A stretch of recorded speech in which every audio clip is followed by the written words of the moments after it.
এজন্য সুদ ভিত্তিক অর্থনীতি বাদ দিয়া এ ভাই আমি ওয়াজ করব না করে তো ইসলামি করার লোক ওই দিক আসতেছে না এই যে ভিতরে বসতে আমাদের জায়গা সংকট আছে তো ওয়াজের মাঝখানে ডিস্টার্ব করেন কে একটা পয়েন্টে আলোচনা করতেছি না কিচ্ছু বোঝে না স্লিপ দিতে পারেন না স্লিপ দিতে পারেন না স্লিপ দেন লোক আমাদের ই হয় না একটা ওয়াজ যে বুঝাবো এগুলো পাগলামি করলে হবে নাকি কি সুন্দর কথাগুলো গোছাই নিয়েছি সাজানো কথাগুলো এলোমেলো হয়ে যায় ওই দিক এ ভাই এর লোকজনকে আটতেছে না প্যান্ডেল খুলে দেন যান স্বেচ্ছাসেবক নাই মাহফিল কমিটি নাই বক্তার দায়িত্ব এগুলো করা বাপরে বাপ মনে হয় এমন ভিড় হয়ে গেছে লোকের জায়গায় হচ্ছে না 4টা লোক নিয়ে ব্যস্ত আমার মাহফিলে লক্ষ লক্ষ মানুষ হয় আপনি সেগুলো তো জানেন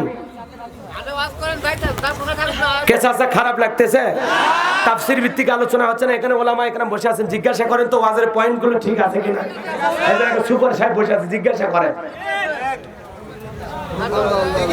বাস্তবতার নিরীক্ষে কোরআন সুন্নাহর আলোকে কথাগুলো একটু তুলে ধরতেছি মাঝখানে আলু ভর্তার ভিতর লোক ঢুকে দেন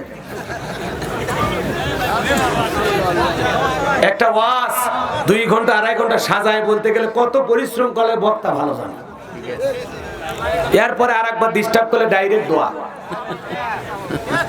দোয়া করে প্যান্ডেল খুলে দেন জান আপনারা কি করেন আপনাদের কোনো দায়িত্ব নাই সব দায়িত্ব আমার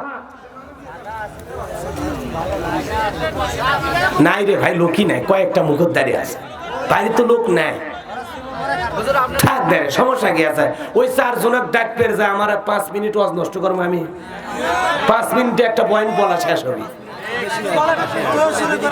বেশি তো হবে ঝামেলা করেন কে আলেম মানুষ রাখবি না কি করবি আপনি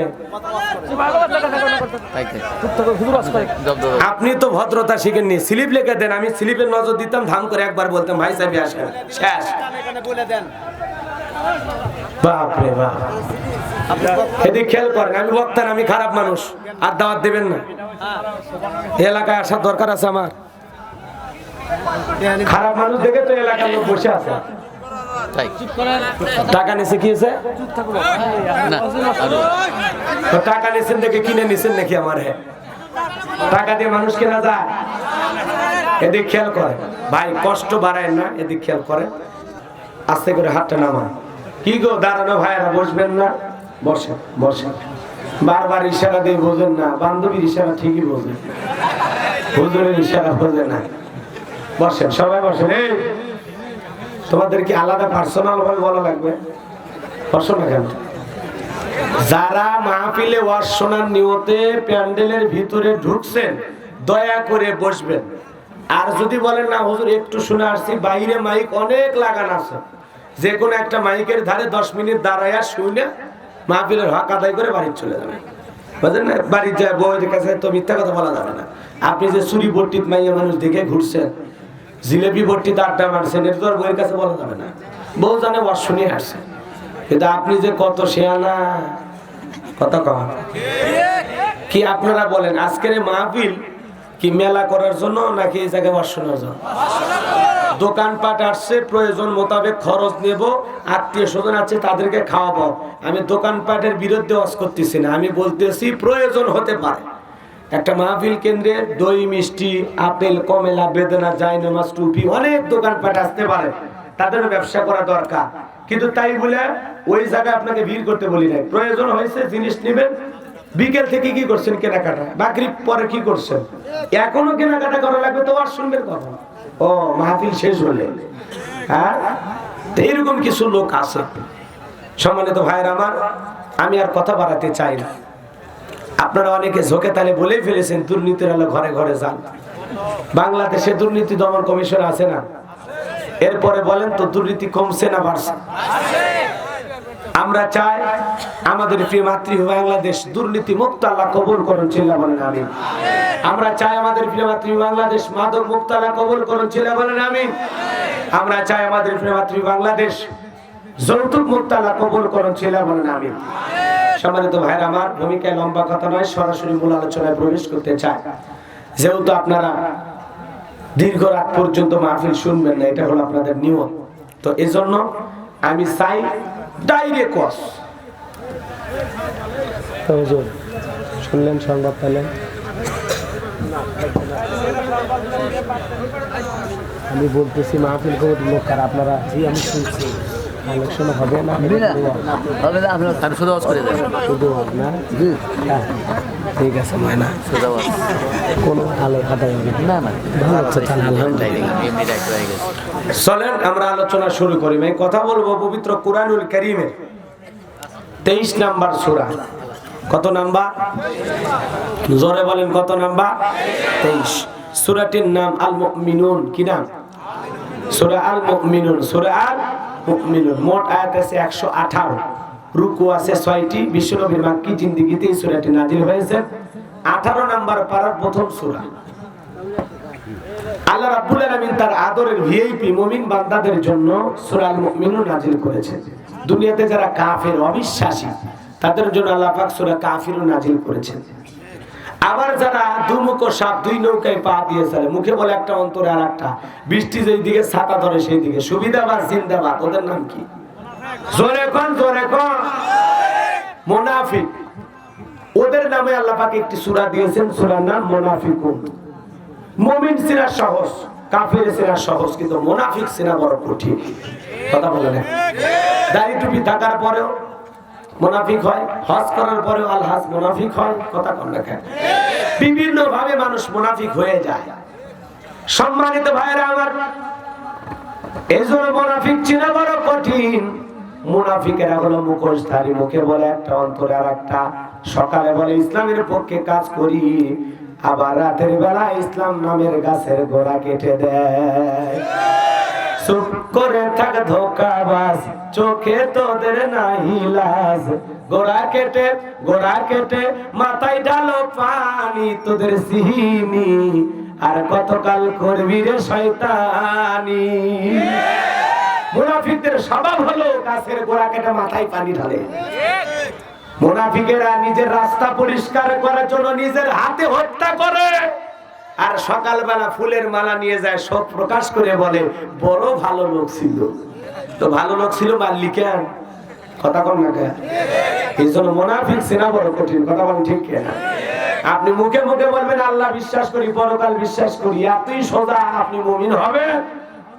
আল্লাহ বলেন ওয়ামিনান নাসি মাইয়াকুলু আমান্না বিল্লাহি ওয়া বিল ইয়াউমিল আখিরি ওয়া মা হুম বিমুমিনিন। আল্লাহ রাব্বুল আলামিন বলেন মানুষের মধ্যে এমন কতক লোক পাওয়া যাবে যারা বলে আল্লাহ বিশ্বাস করি, পরকাল বিশ্বাস করি, আমার আল্লাহ ডেকে বলে, এরপরে ওরা মুমিন নয়, ওরা ঈমানদার নয়। কথা বলেন ঠিক কিনা? যদি তুমি মুমিন হও, তুমি যদি সত্যিকারের মুমিন হও, তুমি তাহলে ইসলাম কেন সহ্য করতে পারো না? কোরআনের আলোচনা কেন সহ্য করতে পারো না? ইমামের কণ্ঠে কেন হক কথা সহ্য করতে পারো না? আল্লাহর কোরআনের কথাগুলো শুনলে কেন তোমার অন্তরে জ্বালা পোড়া হয়? বোঝা যায় তুমি আসলে মুমিন না।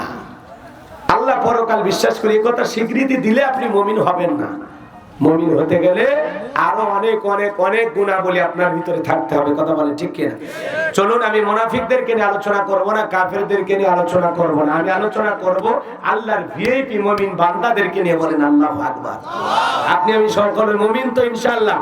তা আপনাদের উদ্দেশ্যে আজকের আলোচনা, আমি আজকে আলোচনা করব সূরা আল মুমিনুন থেকে। আল্লাহ পাক তার হাবিবের উপরে কখনই সূরাটি নাজিল করলেন, নাজিলের শানে নজুল আছে না নাই? জোরে বলেন একটু। আপনাদের যে আওয়াজ দেওয়ার অবস্থা দেখতেছি তাতে মনে হয় আপনারা খুবই ক্লান্ত। ওয়াজ না শুনলে দোয়া করে দিলে ভালো হয়। পোলা আছে ভাই, তবারক আছে মাহফিলে? ও পোলা টোলা রান্না হয় না, তাহলে আপনাদেরকে কি খাওয়াবো বলেন? একটু দয়া করে একটু আওয়াজ দেন। আমি করব ওয়াজ, আপনারা দেবেন আওয়াজ, জবাব দিবেন ঠিক ঠিক, আলোচনা হবে কমপ্লিট। শ্রোতাদের স্পিরিটে বক্তার বারে হিট। চুপ করে বসে থাকলে ওয়াজ হবে না, একটু কথা বলা লাগবে। আর যে কথাগুলো বলবেন সুবহানাল্লাহ, আলহামদুলিল্লাহ, আল্লাহু আকবার, এগুলোই তো। এগুলো আওয়াজ জোরে জোরে বলবেন। আল্লাহু আকবার জোরে বললে আপনার হার্টে কোনো প্রবলেম থাকলে আল্লাহ সলভ করে দেবে। বলেন আল্লাহু আকবার। কথা বলবো সূরা আল মুমিনুন থেকে। কোন সূরা? জবান ছেড়ে সবাই তিলাওয়াত করুন। আউযু বিল্লাহি মিনাশ শাইতানির শাইতানির রাজিম বিসমিল্লাহির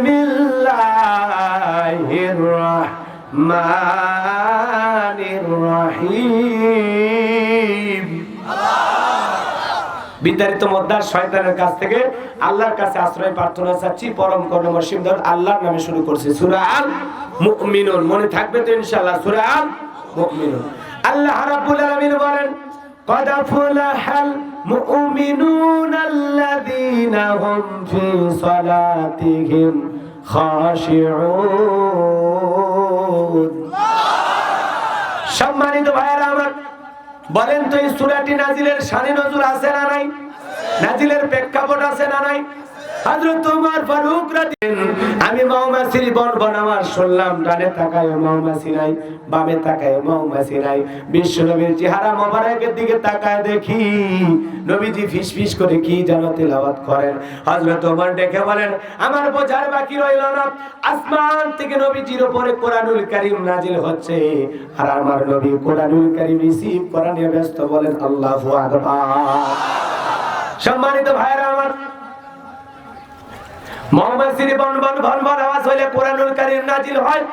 দপ্তরি ছুটির ঘন্টায় বাড়ি মারে টন টন আওয়াজ হইলে কোরআনুল কারীম নাজিল হয়। আমার নবীজি যখন ঘোড়ার উপরে থাকতেন, ওই সময় যদি কোরআনুল কারীম নাজিল হইতো, ওহির ভারে ঘোড়ার পা গুলো বালুর সঙ্গে ডেবে যেত। বলেন আল্লাহু আকবার। আমার নবী উটের উপরে থাকলে উটের পা জমিনের সঙ্গে লেগে যেত, উঠের গর্দান মাথা জমিনের সঙ্গে লেগে যেত। নবীজি দাঁড়ায় থাকলে ওই সময় কোরআনুল কারীম রিসিভ করতে করতে আমার নবীজি বসে পড়তেন। আল্লাহু আকবার। ওহির একটা আলাদা ওজন ছিল, ওয়েট ছিল। একজন সাহাবীর রানের উপরে মাথা রেখে নবীজি আরাম ফরমাচ্ছেন।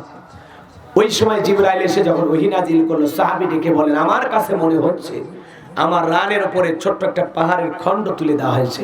আমার কাছে মনে হচ্ছে আমার রানটা ফেটে যাবে, এত ওজন আমার কাছে মনে হলো। বলেন আল্লাহু আকবার। আম্মা জান আয়েশা ডেকে বলেন, শীতের রজনীতে নবীজির উপরে যখন কোরআনুল কারীম নাজিল হইতো, ওহির ভারে নবীজির শরীর থেকে টপ টপ করে ঘাম ঝরতো। কোন সুবহানাল্লাহ। কোরআনুল কারীম রিসিভ করা নবীর জন্য অনেক কষ্টসাধ্য একটা ব্যাপার ছিল। কাগজের কোরআন পাইছি, ইমদা দিয়ে লাইব্রেরি ছাপায়া দিয়েছে। কোরআনের মর্যাদা কি, সম্মান কি আমরা বুঝি না? কথা বলে ঠিক কিনা? দীর্ঘ 23টি বছরে নবীজির উপরে কোরআনুল কারীম নাজিল হয়েছেন। বলেন আল্লাহু আকবার। হযরত ওমর ডেকে বলেন, কিছু সময় পরে নবীজি আমাদের দিকে মুখ ঘুরাইলেন, ডেকে বলেন, ওমর সাহাবীরা, এই মাত্র আসমান থেকে জিবরাইল এসে আমার উপরে সূরা আল মুমিনুনের 10টি আয়াতে কারিমা নাজিল করে জানায় দিয়ে গেলেন, নবীজি যদি কেউ এই 10টি আয়াতের ভিতরে আল্লাহ পাক 7টা গুণাবলী নিয়ে আলোচনা করেছেন, কোন মুমিন যদি 7টা গুণ দিয়ে তার জীবনকে সাজাইতে পারে, 7টা গুণে গুণান্বিত হতে পারে, আল্লাহ রাব্বুল আলামিন তাকে জান্নাতুল ফেরদাউসের ওয়ারিশ বানায় দিবেন। বলুন সুবহানাল্লাহ।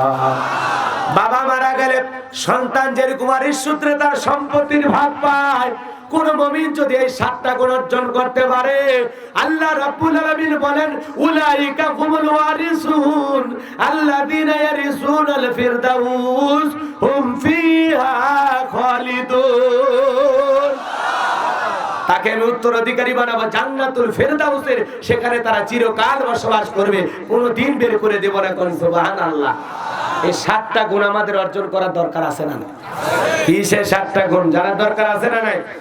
7টা গুণে আপনার আমার ভাগ্যে জান্নাত জুটবে। আপনি আমি টার্গেট কি, জান্নাত না জাহান্নাম? আর জান্নাতের সেরাটা না নরমালটা?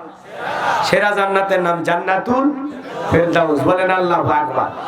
সেই 7টা গুণাবলী যেহেতু তাফসীরে কোরআন মাহফিল লিখেছেন, আমি যত দ্রুত পারি 7টা গুণাবলী নিয়ে আলোচনা করব। আপনাদের কথার ইঙ্গিতে আমি বুঝতেছি, মনে হয় এই মাহফিলটা যত দ্রুত শেষ করা যায় তত আপনারা উপকৃত হন। না, কেউ বলতেছেন হুজুর অনেক রাত হয়ে গেছে, তার মানে বুঝতে পারতেছি 11টার মধ্যে মাহফিলটা শেষ করা দরকার। তাহলে আপনাদের ভালো হবে না ইনশাআল্লাহ? আমি যত দ্রুত পারি এই 7টা গুণাবলী বলেই দোয়া করব ইনশাআল্লাহ, যত দ্রুত পারি ইনশাআল্লাহ। চলেন আলোচনা শুরু করি। কথা বলবো কোন সূরা থেকে মনে জান থাকে, কারণ আশেপাশে কোনো মাহফিলে গেলে যেন বলতে পারেন হুজুর আগরপুরে ওয়াজ করছিলেন মুমিনদের 7টা গুণাবলী নিয়ে। মনে থাকবে তো ইনশাআল্লাহ? মুমিনদের কয়টা গুণাবলী নিয়ে ওয়াজ করব? 7টা। আল্লাহ রাব্বুল আলামিন বলেন قد أفلح المؤمنون الذين هم في صلاتهم خاشعون আল্লাহ বলেন অবশ্যই মুমিনেরা সফল। অলরেডি মুমিনেরা সফল হয়েছে তারা ঈমান এনেছে যারা। ঈমানদার ছাড়া তো সফল হওয়া যাবে না। ঈমান এনেছে যারা, সফল হয়েছে তারা। আপনি আমি ঈমানদার, আপনি আমি সফল হতে পারবো। যার ভিতরে ঈমান নাই সে সফল হতে পারে? আমরা মনে করি পৃথিবীতে ক্ষমতা থাকলে সফল, টাকা থাকলে সফল, ব্যবসার দিক দিয়ে সফল, পৃথিবীর সবাই চেনে জানে, যশ খ্যাতির দিক দিয়ে সফল না রে ভাই। আল্লাহর কাছে ক্ষমতা থাকলে দাম নাই, টাকা থাকলে দাম নাই, আপনারা সবাই চেনে জানে, আল্লাহর কাছে দাম নাই। আল্লাহর কাছে সফল তারা, ঈমানদার বান্দা যারা, সফল হয়েছে তারা, ঈমান এনেছে যারা। আল্লাহু আকবার বলেন। আপনার কাছে ক্ষমতা নাই, টাকা নাই, তাতে কি? আপনার দেহের ভিতরে ঈমান নামের সম্পদ আছে, আপনি পৃথিবীর সবচেয়ে দামি মানুষ। আল্লাহু আকবার বলেন। আর আপনার ঈমানটা যদি কাজে লাগায় এই ঈমান নিয়ে জান্নাতের ফয়সালা হয়, এরকম 10টা পৃথিবীর সমান জান্নাত আল্লাহ আপনাকে আমাকে দিয়ে দেবেন। বলেন আল্লাহু আকবার। এ বাজান, আমার পৃথিবীর ক্ষমতার দরকার নাই, পৃথিবীর ধন সম্পদ টাকা পয়সার দরকার নাই। দুনিয়া আজ আছে কাল থাকবে না, এজন্য আমরা আখিরাতকে টার্গেট করব। কথা বলেন ঠিক কিনা? বাল তুসিরুনাল হায়াতাদ দুনিয়া ওয়াল আখিরাতু খায়রুন ওয়া বাকা। তোমরা দুনিয়ার জীবনকে প্রাধান্য দিচ্ছ, মনে রাখবা দুনিয়ার জিন্দেগিগুলো ক্ষণস্থায়ী, আখিরাতের জিন্দেগিগুলো চিরস্থায়ী। যেই জীবনের শুরু আছে শেষ নাই, সেই জীবনকে টার্গেট করেই তো আমল করা দরকার। কথা বলেন ঠিক কিনা? তাহলে সফল হয়েছে তারা, ঈমান এনেছে যারা। আমরা ঈমান আনছি তো ইনশাআল্লাহ, আপনি আমি সবাই তো ঈমানদার তো ইনশাআল্লাহ। এইবার চলেন 1 নাম্বার গুনাহ আল্লাযীনা হুম ফি সালাতিহিম খাশিউন।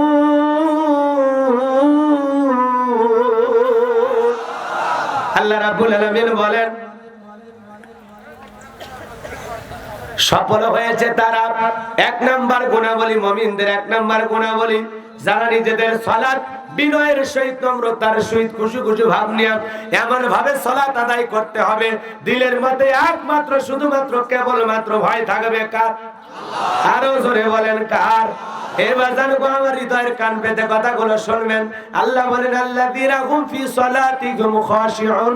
অবশ্যই মুমিনেরা সফল যারা নিজেদের সালাত বিনয়ের সহিত, নম্রতার সহিত, খুশি খুশি ভাব নিয়ে আদায় করে। তাহলে সালাত আদায় করতে হবে কার ভয় নিয়ে? এ ধরে বলেন কার ভয় নিয়া? আপনি আমি যখন মসজিদে যাব, সুচিন্তা দুচিন্তা সমস্ত টেনশন মুক্ত হৃদয় নিয়া মসজিদে যখন ঢুকবো, বিবির কথা ভাবা যাবে না, সন্তানের কথা ভাবা যাবে না, পরিবার আত্মীয় স্বজনের কথা মনে করা যাবে না, ব্যবসা বাণিজ্যের কথা ভাবা যাবে না।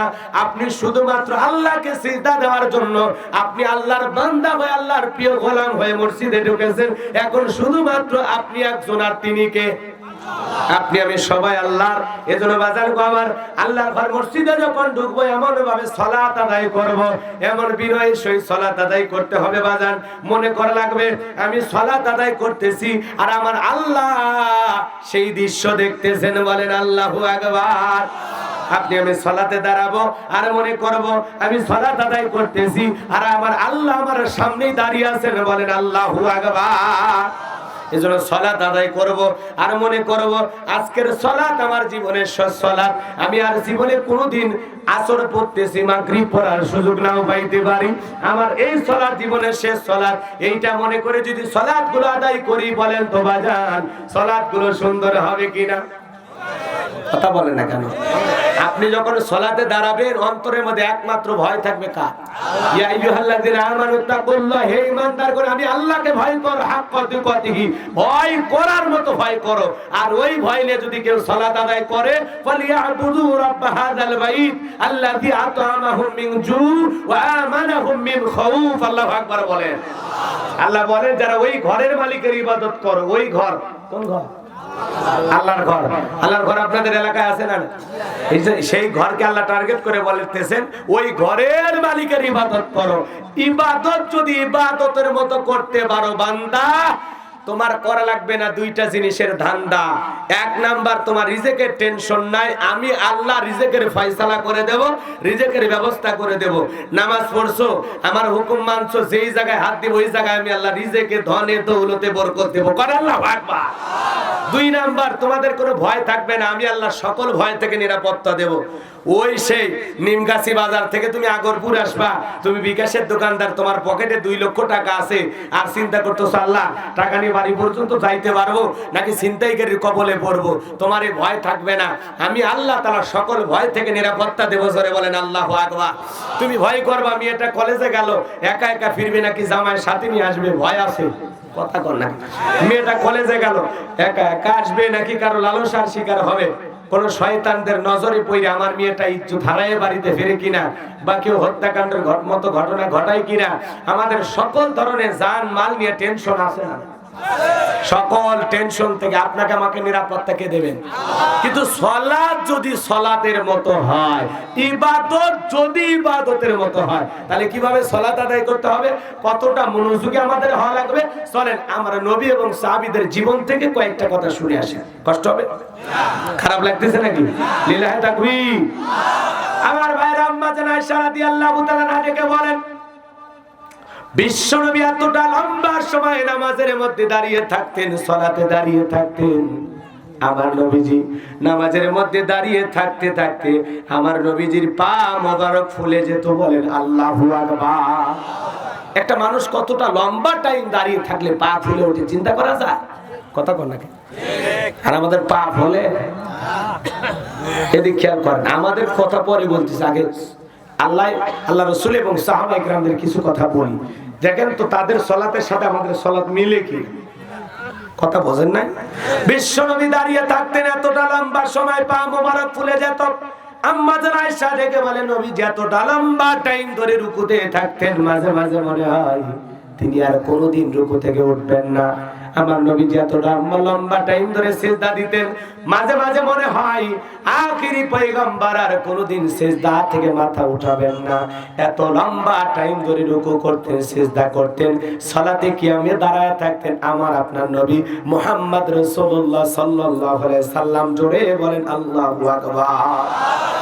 আল্লাহর বান্দার হৃদয়ের কান পেতে কথাগুলো শুনে যান। আমি গুনাহগার যে কথা বলতে চাই, এ বাজান গো আমার, আম্মা জান আয়েশা রাদিয়াল্লাহু তাআলা আনহাকে বলে, একদিন রাতের বেলায় দেখি বিছানা ভিজে গেছে।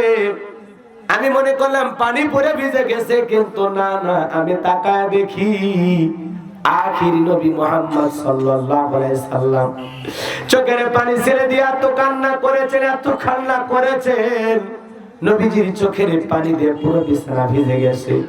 লম্বা টাইম ধরে নবীজি সিজদায় আর জোরে চোখের পানি ছেড়ে দিয়ে কান্না করেন। নবীজির চোখের পানি ঝরতেছে ঝরতেছে ঝরতেছে। নবীজি যখন সিজদা থেকে মাথা উঠাইলেন, আম্মা জান তাকায় দেখেন নবীজির দাড়ি ভিজে গেছে, জুব্বা ভিজে গেছে।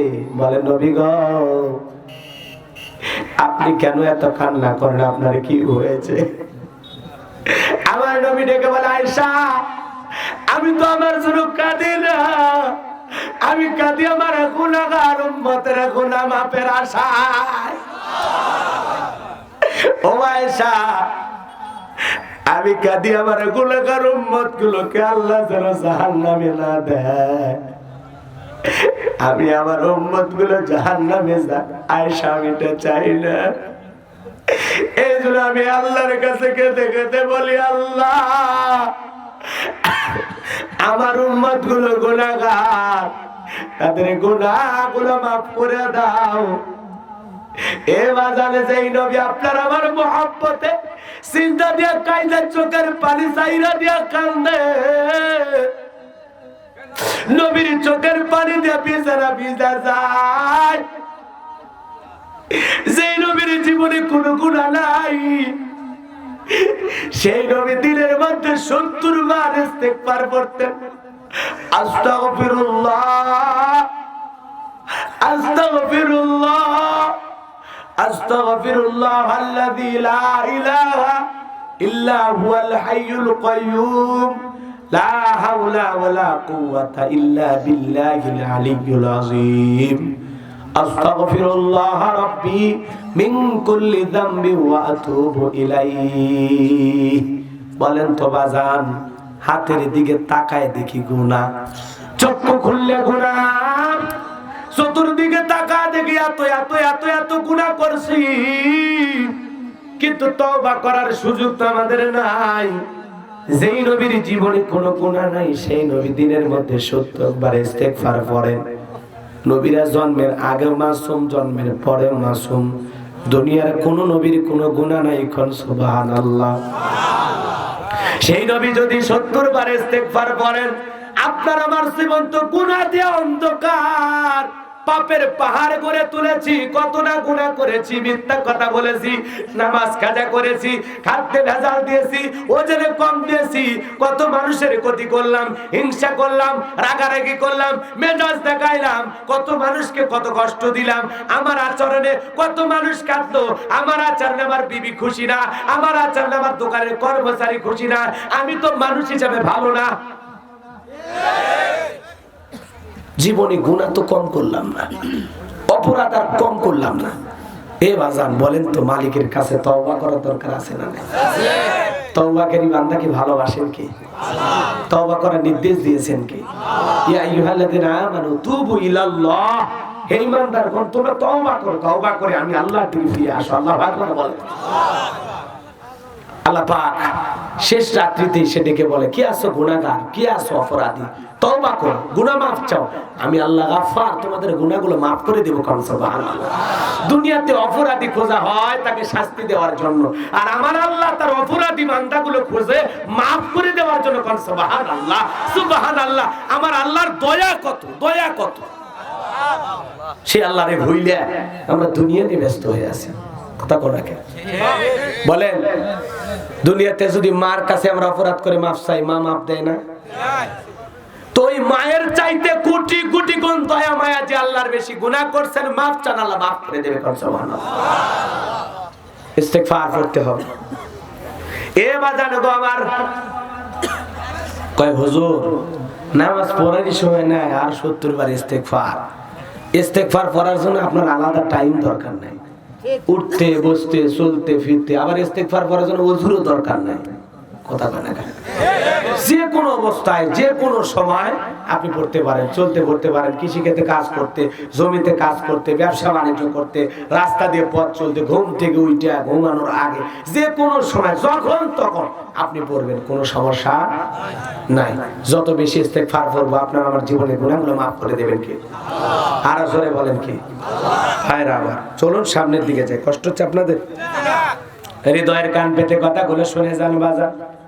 তাহলে আমার নবী এইভাবে সালাত আদায় করতেন, লম্বা টাইম দাঁড়ায় থাকতেন, লম্বা টাইম রুকু সিজদা করতেন। আপনার আমার লম্বা টাইম ধরে রুকু সিজদা করার দরকার আছে না নাই? সাহাবায়ে কিরাম কিভাবে সালাত আদায় করতেন জানেন?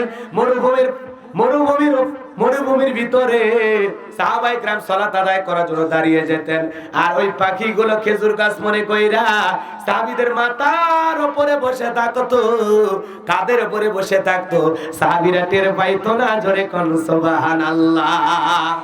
সালাত আদায় করতেছে, সালাতে এত মনোযোগ যে পাখি পড়ে আছে মাথায় কাঁধে, ওইদিকে কোনো খেয়ালই নাই।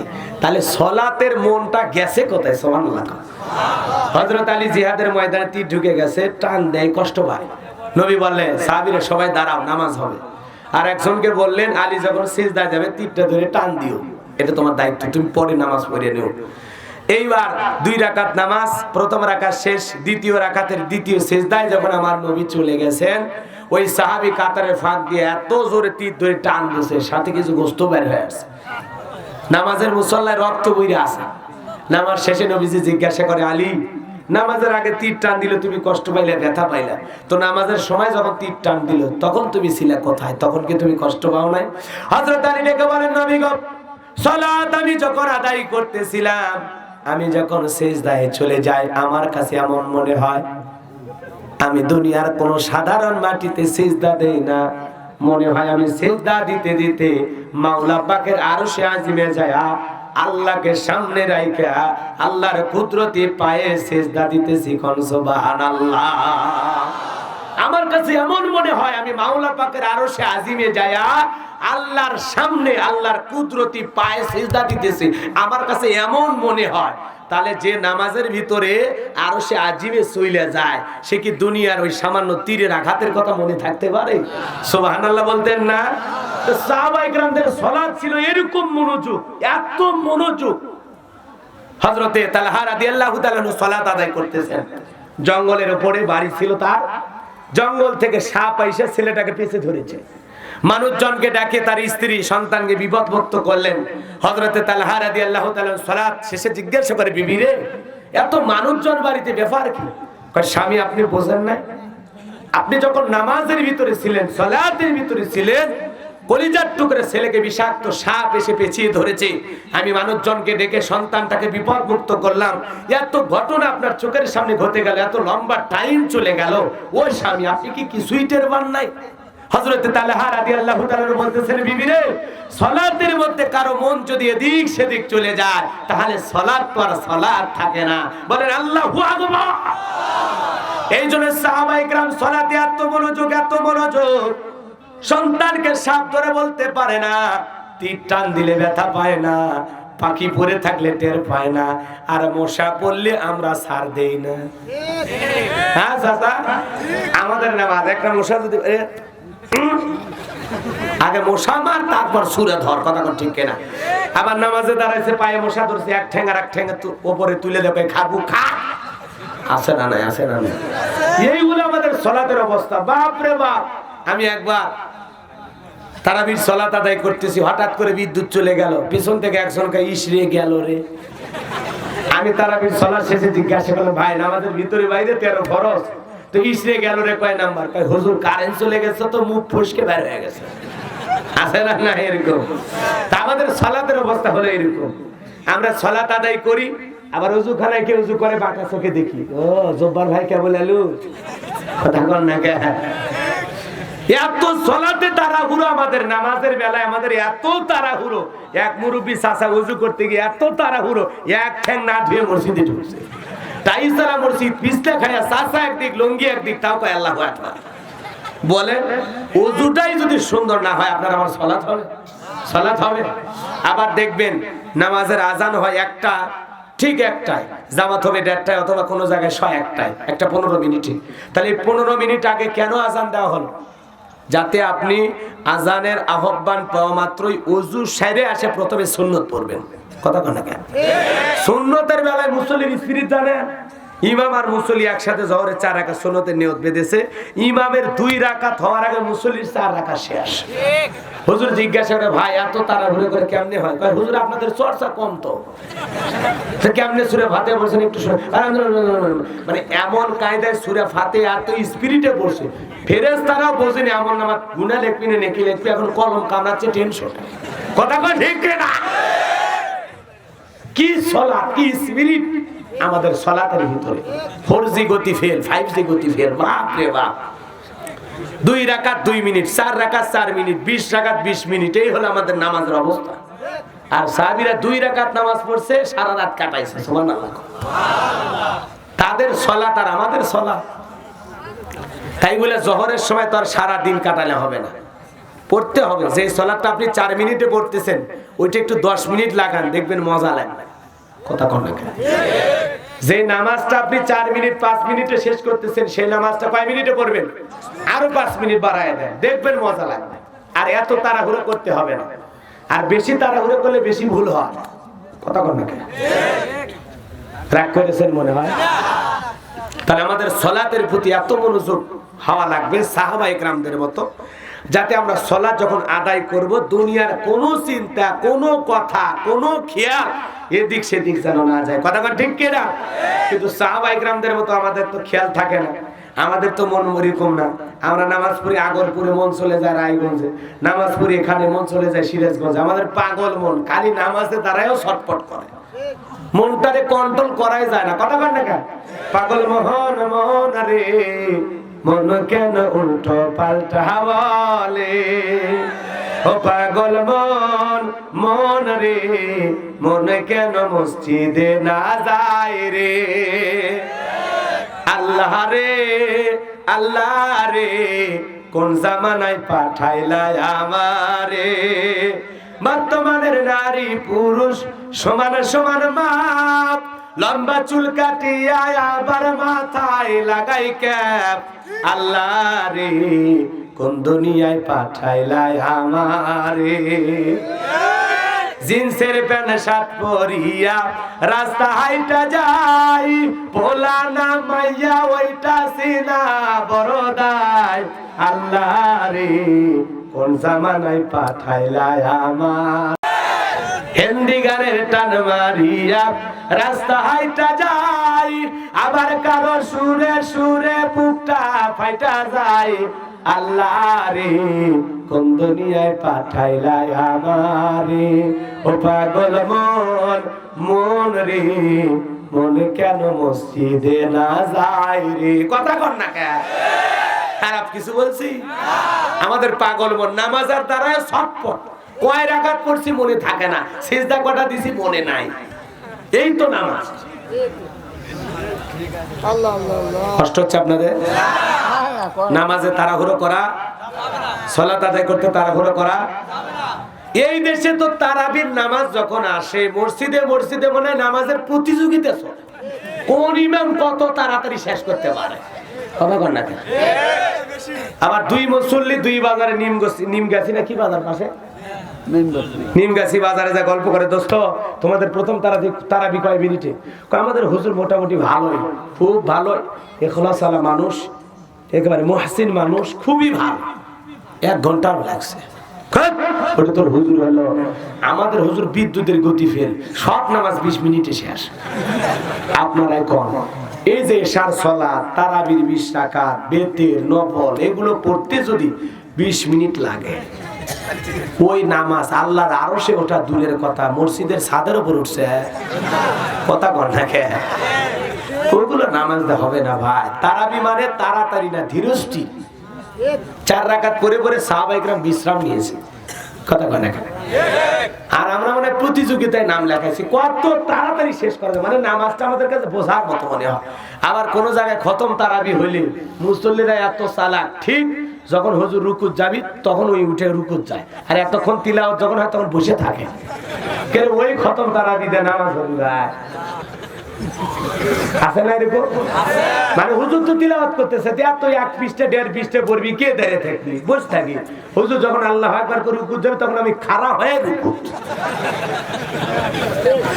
তো এগুলো হলো আমাদের সালাতের স্টাইল কষ্ট হচ্ছে আপনাদের মনে হয় এমনও নামাজি আছে আমি নিজে দেখেছি সালাত আদায় করা অবস্থায় রানিং অবস্থায় মোবাইল রিসিভ করে বলতেছে 2 রাকাত চলতেছে তার মানে আর 2 রাকাত পরে তো ফোন দিচ্ছি কথা কোন ঠিক আছে এটা হলো ডিজিটাল নামাজি ডিজিটাল মুসল্লি কথা কোন ঠিক আছে নামাজে গেলে ফোন ধরতে উনি ব্যস্ত তো উনি সারা দুনিয়ার সবচেয়ে ভাইরাল ব্যক্তি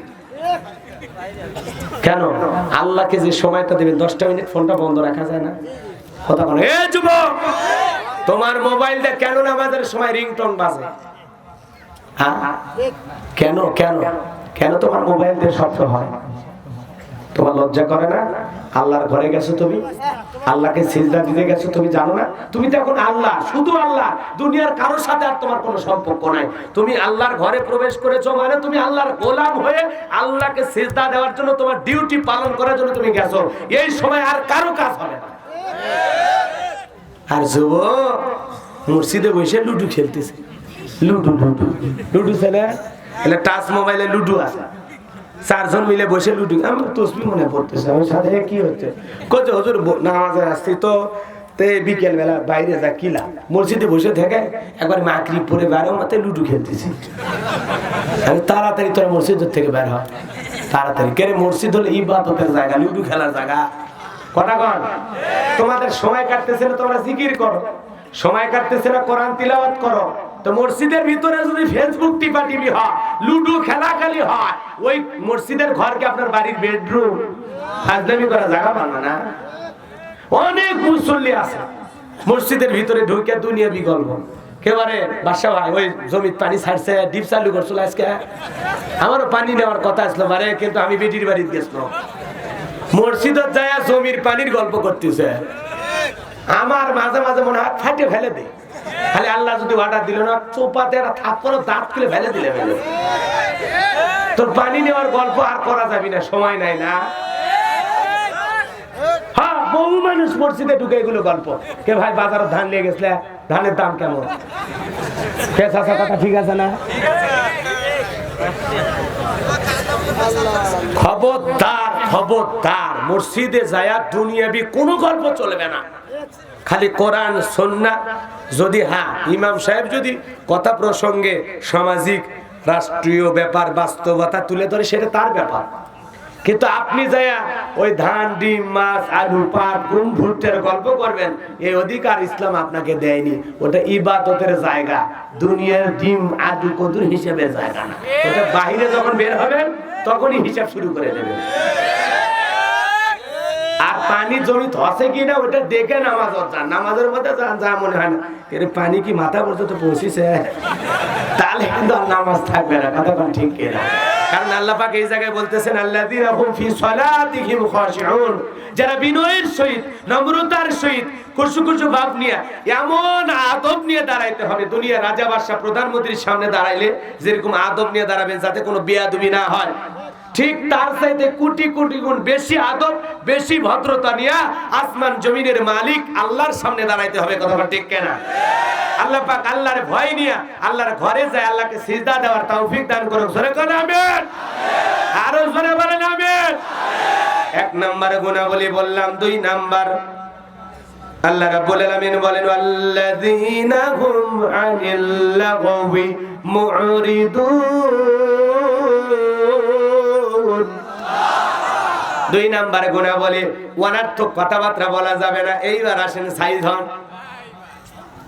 আল্লাহ রাসূল বলেন ও দুনিয়ার উম্মতেরা, তোমরা দুইটা জিনিস গ্যারান্টি আমারে দাও, আমি জান্নাতের জিম্মাদার হয়ে যাব, সুবহানাল্লাহ কোন। একটা হলো দুই চোয়ালের মাঝখানে নরম জিহ্বা, আর দুই রুর মাঝখানে লজ্জাস্থান। এই দুইটা জিনিসের গ্যারান্টি যদি দাও, দুইটাকে যদি হেফাজত কন্ট্রোল করে চালাতে পারো, আমি নবী বলে দিলাম তোমাদের জান্নাতের জিম্মাদার হয়ে যাব। এজন্য বাজার অনর্থক কথাবার্তা বলা যাবে না, অনর্থক কথা আমরা বলি না। এক জায়গায় চা খাইতে খাইতে 3 ঘন্টা গল্প, পেপার পড়তে পড়তে 2 ঘন্টা গল্প, এলাকায় মাছাং থাকে পুকুরের পার থাকে, ওই জায়গায় বসে 2 ঘন্টা গল্প, আজে বাজে গল্প, অমুক তুমুক হয়েছে, বাপরে বাপ, এমন গল্প হয়ে যায়। এক জায়গায় বসা উনি হয়ে গেছে গীবত কমিটির সভাপতি, উনি সেক্রেটারি, আর একজন কেশিয়ার, গীবত কমিটির কেশিয়ার, কথা কয় না কেন? অমুক খারাপ তুমুক খারাপ কথা বল। তোমার এত সমালোচনা করতে কে বলছে? তুমি জানো না ওয়াকুন্না নাখুদু মাল খায়দিন, আল্লাহ আমরা দুনিয়াতে সমালোচনা করে মজা নিতাম, সমালোচনা মগ্ন নিতাম, এজন্য আজকে জাহান্নামে আসছে। সমালোচনাকারীরা কোথায়? তোমার সমালোচনা তো দিন নিয়ে নাই, ইসলাম নিয়ে নাই, তোমার সমালোচনা তো মসজিদ মাদ্রাসা নিয়ে নাই, তোমার সমালোচনা তো কোরআন সুন্নাহ রাষ্ট্র নিয়ে নাই, তোমার খালি সমালোচনা হুজুর খারাপ, অমুক খারাপ তমুক খারাপ, এ ভালো না, ওই পাড়া ওই খারাপ, ওই পাড়া অমুক খারাপ, উত্তর পাড়া অমুক খারাপ তমুক খারাপ। আরে ভাই, অমুক খারাপ বলতে যায় দেখো 3 আঙ্গুল তোমারে বলে, তুমি কয় নাম্বার? কথা কও। এজন্য মানুষের সমালোচনা না করে নিজের আত্মসমালোচনা করি, নিজের আত্মশুদ্ধির জন্য কাজ করি, কথা কন ঠিক কি না? তাহলে মুমিন বান্দা অনর্থক কথা বলবে না। মুমিন সেই কথা বলবে যে কথা বললে সব হয়, কারণ জবানের হিসাব দেওয়া লাগবে কার কাছে? মনে চাইলে আজেবাজে কথা আলতু ফালতু গল্প গুজব মুমিন করতে পারে না। মুমিন প্রয়োজনের অতিরিক্ত পেশাল পারবে না, ফালতু গল্প করার টাইম আছে মুমিনের? কারণ এই জবানের হিসাব কার কাছে? বাপ রে বাপ, গল্প ধরলে ওই 6 ঘন্টা 10 ঘন্টা 12 ঘন্টা দেখে। আজে বাজে আলতু ফালতু কোন গল্প মুমিন করতে পারবে?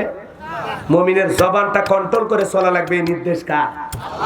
কারণ এই জবানের হিসাব। এজন্য মুমিন সেই কথা জবান দিয়ে বলবে যেই কথা বললে সওয়াব হয়, 1 নাম্বার। 2 নাম্বার গুনাহবলির এটা 1 নাম্বার পয়েন্ট। 2 নাম্বার হলো অনর্থক কাজ করা যাবে না। অনর্থক কাজ মানে বোঝেন, মুমিনের টাকা হলে মুমিন সিনেমা হল বানাবে না, যাত্রা গানের আয়োজন করবে না, গানের কনসার্ট দেবে না। মুমিনের টাকা হলে মুমিন ওগুলো দিয়ে হারাম কোনো জিনিস, ডাল ফেন্সিডি লিয়া বা এগুলো খাবে না।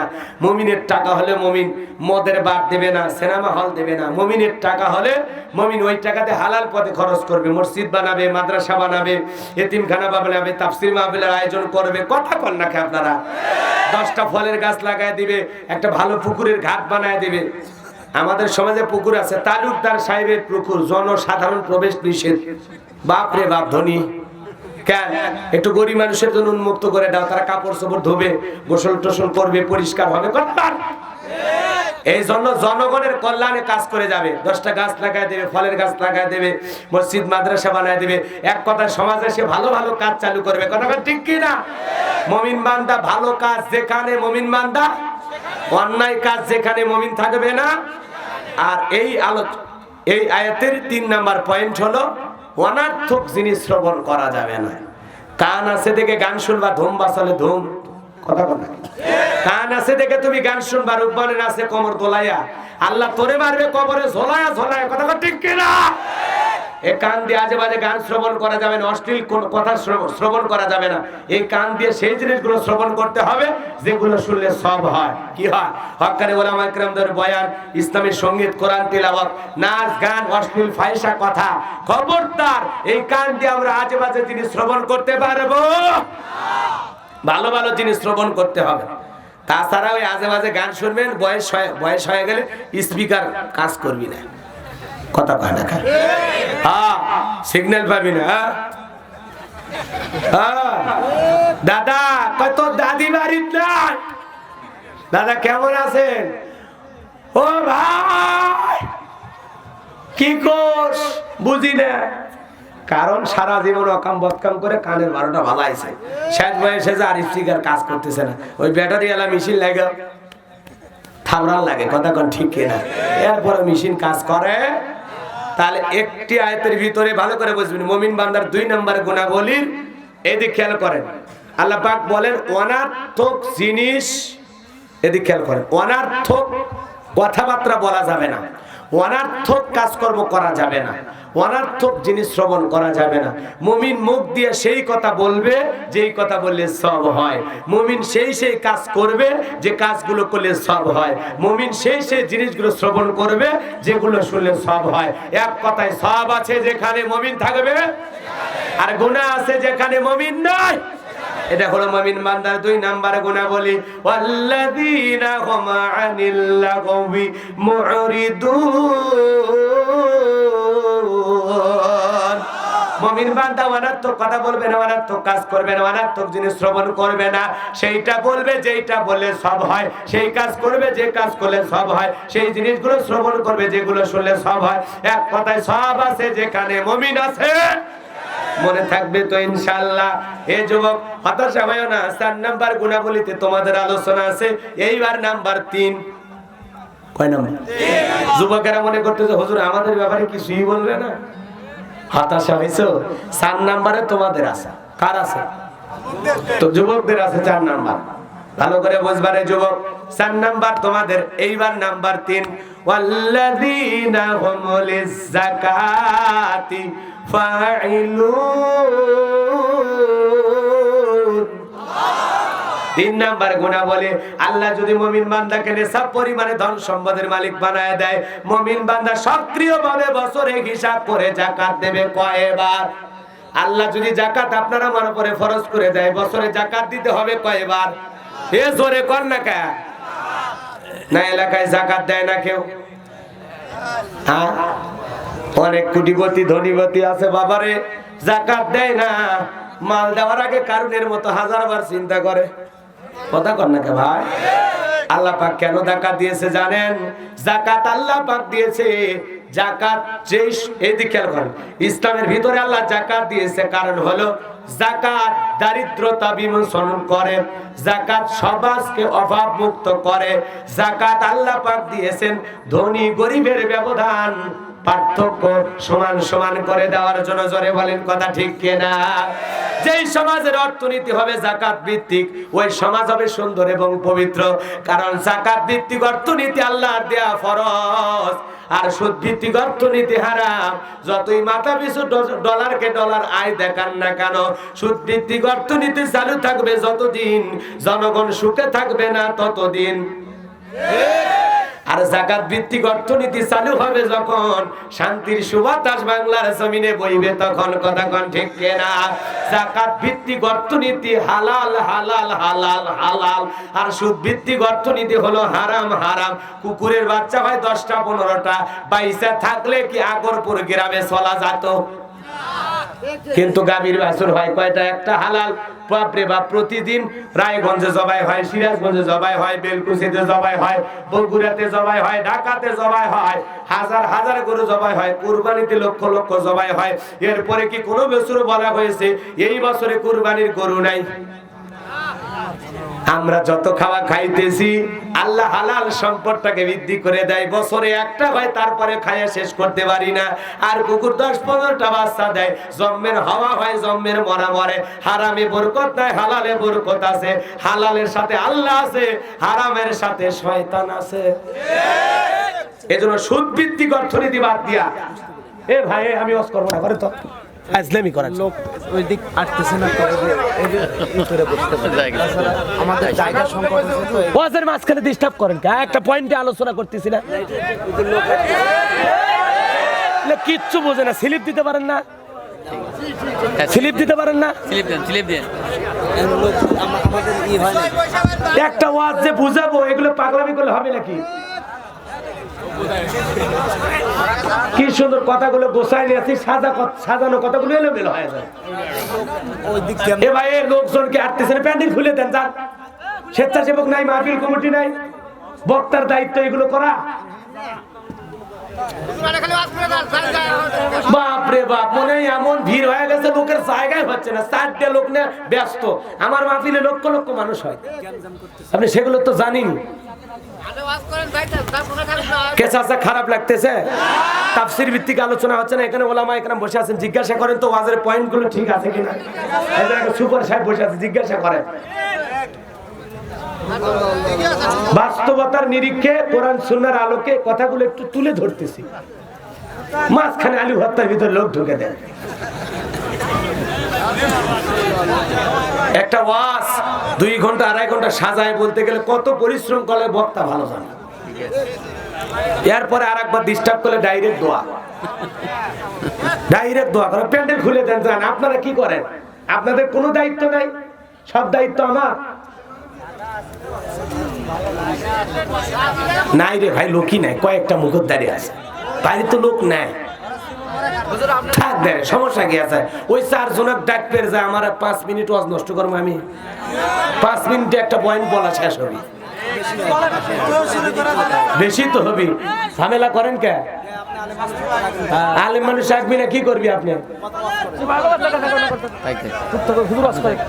আপনি তো ভদ্রতা শিখেননি। স্লিপ লিখে দেন, আমি স্লিপের নজর দিতাম, ধাম করে একবার বলতাম ভাই সাহেব আসেন, শেষ। বাপরে বাপ, এদিকে খেয়াল করেন। আমি বক্তা না, আমি খারাপ মানুষ, আর দাওয়াত দেবেন না। এলাকায় আসার দরকার আছে আমার। খারাপ মানুষ দেখে তো এলাকার লোক বসে আছে। টাকা নিছে কি হয়েছে? টাকা নিছেন দেখে কিনে নিছেন নাকি আমার? টাকা দিয়ে মানুষ কেনা যায়? এদিকে খেয়াল করেন ভাই, কষ্ট বাড়ায় না, এদিকে খেয়াল করেন।